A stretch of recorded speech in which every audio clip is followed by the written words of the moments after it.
రాజశేఖర రెడ్డి గారు బీజేపీ పార్టీని ఎంత వ్యతిరేకించారు.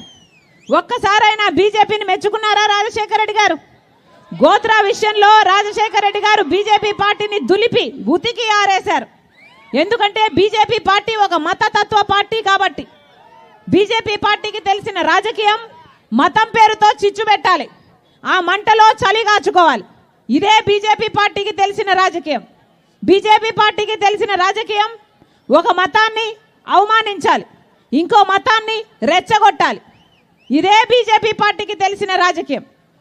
బీజేపీ పార్టీ సంవత్సరానికి 2 కోట్ల ఉద్యోగాలు ఇస్తామన్నారు. 10 సంవత్సరాలలో 20 కోట్ల ఉద్యోగాలు ఇచ్చుండాలి. మన ఆంధ్ర రాష్ట్రానికి ఎన్ని కోట్లు ఇచ్చారన్నా? మన బిడ్డలకు ఉద్యోగాలు వచ్చాయా? 1 కోటైనా వచ్చిందా? పోనీ 10 లక్షలైనా వచ్చాయా? పోనీ 1,00,000 ఇచ్చాడా? లేదు. బీజేపీ పార్టీ రైతులకి ఆదాయము దుగనం చేస్తామన్నారు, డబుల్ చేస్తామన్నారు. అయిందానా? వ్యవసాయం ఎలా ఉంది? ఒక్క మాట నిలబెట్టుకోలేదు బీజేపీ పార్టీ. అయినా అదే బీజేపీ పార్టీకి ఒక పక్క చంద్రబాబు గారు, ఒక పక్క జగన్మోహన్ రెడ్డి గారు ఇద్దరు గులాంగిరి చేస్తున్నారు. రాజశేఖర రెడ్డి గారు సొంత తండ్రి బీజేపీ పార్టీని అంత వ్యతిరేకిస్తే కొడుకై ఉండి జగన్మోహన్ రెడ్డి గారు అదే బీజేపీ పార్టీని ముద్దాడని రోజే లేదు. ముద్దాడని రోజే లేదు. ఏ బిల్లు ప్రవేశపెట్టినా బీజేపీ పార్టీకి మద్దతు ఇచ్చాడు జగన్మోహన్ రెడ్డి గారు. ఏ అవసరం వచ్చినా, ఏ ప్రాజెక్టు బీజేపీ పార్టీ వాళ్ళు అడిగినా ఆ ప్రాజెక్టును రాసిచ్చేశాడు జగన్మోహన్ రెడ్డి గారు. ఆఖరికి మన విశాఖ స్టీలును కూడా కాజేసే ప్రయత్నం చేస్తుంది బీజేపీ పార్టీ, మోడీ కలిపి. ఎప్పుడు అడ్డుకున్నాడు జగన్మోహన్ రెడ్డి గారు?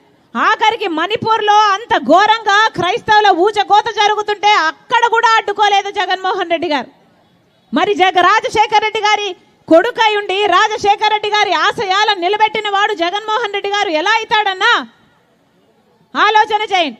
నిజంగానే రాజశేఖర రెడ్డి గారి ఆశయాలను నిలబెట్టే వాడు జగన్మోహన్ రెడ్డి అవునో కాదో మీరే ఆలోచన చేయండి.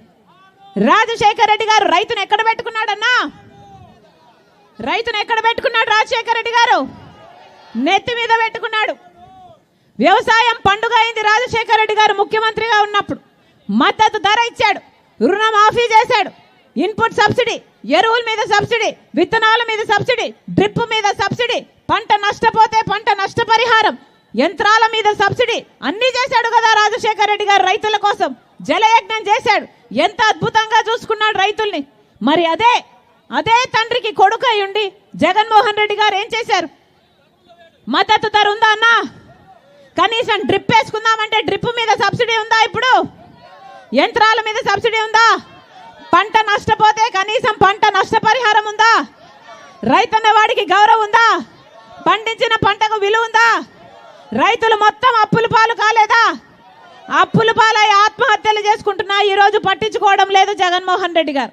ఇలాగే 5 సంవత్సరాల క్రితము జగన్మోహన్ రెడ్డి గారు మైకు పట్టుకొని ఇలాగే ఎన్నికలప్పుడు నాకు ఓట్లేయండి, నేను ప్రతి సంవత్సరము 3,000 కోట్ల ధర స్థిరీకరణ నిధి పక్కన పెడతాను, రైతన్న వాడు నష్టానికి అమ్ముకునే అవసరమే లేకుండా నేను 3,000 కోట్లను పక్కన పెడతానన్నాడే జగన్మోహన్ రెడ్డి గారు.